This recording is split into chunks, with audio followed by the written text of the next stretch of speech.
అధ్యక్ష వారికి ఓపిక ఉండాలి, సహనం ఉండాలి. అనుకోకుండా అవకాశం వచ్చింది, 10 సంవత్సరాలు మంత్రిగా కొనసాగిండ్రు, సంతోషపడుండ్రి. తెలంగాణ సమాజం ఇంత ఇచ్చింది మీకు. వారు ఒక అలిశెట్టి ప్రభాకర్ గారి గురించి ఒక వారి కోట్ చేసినట్టు ఉన్నారు. నేను వస్తా విన్నాను అధ్యక్ష. సేమ్ అదే అలిశెట్టి ప్రభాకర్ గారు కూడా ఒక మాట చెప్పిండ్రు అధ్యక్ష. అది చెప్పి నేను మళ్ళా దీని మీద వివరణ ఇచ్చినప్పుడు మిగతా డీటెయిల్ చెప్తా. అదే అలిశెట్టి ప్రభాకర్ గారు ఇంకొక మాట కూడా చెప్పిండ్రు అధ్యక్ష. ఒక అడవిలో గుంటనక్కనంట ప్రమాణ స్వీకారం చేసిందట, ఇక ముందు మిమ్మల్ని ఎవరిని మోసగించనని. అడవిలో గుంటనక్క ప్రమాణ స్వీకారం, మిమ్మల్ని ఎవరిని మోసగించనని చేస్తే గుంటనక్కని ఎవరన్నా నమ్ముతారా అధ్యక్ష? 10 సంవత్సరాలు ఏలి ప్రజల్ని మోసం చేసి ఇవాళ వారు అక్కడ కూర్చొని ఈ ప్రభుత్వం ఏం చేయట్లేదు, ఈ ప్రభుత్వం తెలంగాణ సమాజాన్ని మోసం చేసింది అన్నట్టుగా మాట్లాడితే నమ్మడానికి ఎవరు సిద్ధంగా లేరు అధ్యక్ష. అదే అలిశెట్టి ప్రభాకర్, కరీంనగర్ బిడ్డ, సిరిసిల్లనే అనుకుంటా పొన్నం ప్రభాకర్ గారు చెప్పాలి, జగిత్యాల. వారు చెప్పిందే కూడా మన కళ్ళ ముందర ఉంది అధ్యక్ష. కాబట్టి దయచేసి తారక రామారావు గారికి నా సూచన ఒక్కటే. సరే పెద్దలు వారు రాలేదు, వారి అనుభవంతో మాకేమైనా సూచనలు ఇస్తారని ఎదురు చూసిన, చీల్చి చెండాడుతా అని అంటే ఎందుకైనా మంచిదని బుల్లెట్ ప్రూఫ్ జాకెట్ కూడా తోడుకొని వచ్చినాం అధ్యక్ష. మా వెంకటరెడ్డి గారు అయితే 10 గంటలకు అసెంబ్లీ అని అంటే 9:30కే వచ్చి కూర్చున్నాడు, అదేందో చూద్దామని చెప్పి. ఒక సినిమాలో మీకు తెలుసు కదా అధ్యక్ష, నేను ఊరు బయట ఉన్న కొండనెత్తుతా మీరు రాండి అని సవాల్ ఇస్తుండే ఒక ఆయన.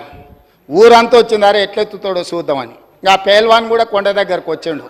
వచ్చి మొత్తం జబ్బలు జరుచుకొని తొడలు కొట్టుకొని చెప్పిండట, మీరు అందరు కలిసి ఎత్తి నా మీద పెట్టుండి మోసి చూపిస్తా అని. గట్లనే ఉంది అధ్యక్ష వాళ్ళ చీల్చి చెండాడు కూడా. కాబట్టి దయచేసి ఇప్పటికైనా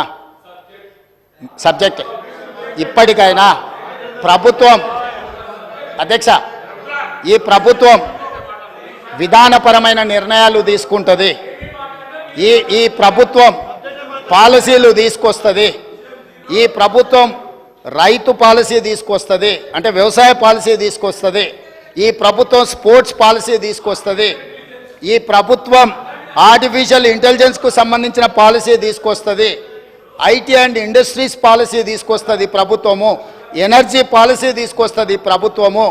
మేము తీసుకొచ్చే పాలసీలల్లా మీరు సలహాలు సూచనలు ఇవ్వండి. ధరణి మీద కూడా మేము పాలసీ తీసుకొస్తాం. ఇవాళనో రేపు మా రెవెన్యూ శాఖ మంత్రి గారు ఇప్పటి వరకు చేసిన ఎక్సర్సైజ్ అంతా ధరణి రిలేటెడ్ కూడా, దానికి సంబంధించి ఏమేమి విషయాలు పాలసీ మేము తీసుకురావాలనుకుంటున్నాం తప్పకుండా మా మంత్రి గారు చెప్తారు.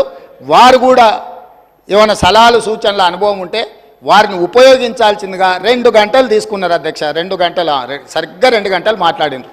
2 గంటలల్లా ప్రతి విషయం రాజకీయ కోణంలో విషం జిమ్ముడు తప్ప రాష్ట్ర ప్రయోజనాల కోసం వారు ఏమైనా సూచన చేసిండ్రా?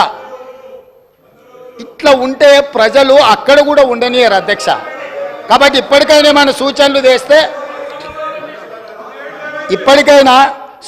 చేస్తే తప్పకుండా, ఎందుకనంటే వాళ్ళు 10 years ప్రభుత్వంలో ఉన్నారు. తెలంగాణ స్థితిగతులు, ఆర్థిక వనరులు వాళ్ళకి తెలుసు కాబట్టి డెఫినెట్గా వాళ్ళ ఎక్స్పీరియన్స్ నుంచి రాష్ట్రానికి ఏదైనా ప్రయోజనం ఉంటే డెఫినెట్గా తీసుకుంటాము. చివరిగా ఒకటే ఉదాహరణ, 95 నుంచి 2004 వరకు చంద్రబాబు నాయుడు గారు కొన్ని విధానాలు తీసుకొచ్చిండు. 2004లో కాంగ్రెస్ పార్టీ అధికారంలోకి వచ్చిన తర్వాత చంద్రబాబు నాయుడు గారి మీద కోపంతోనో ఇంకొకరి మీద కోపంతోనో ఆ విధానాలని మార్చలేదు అధ్యక్ష.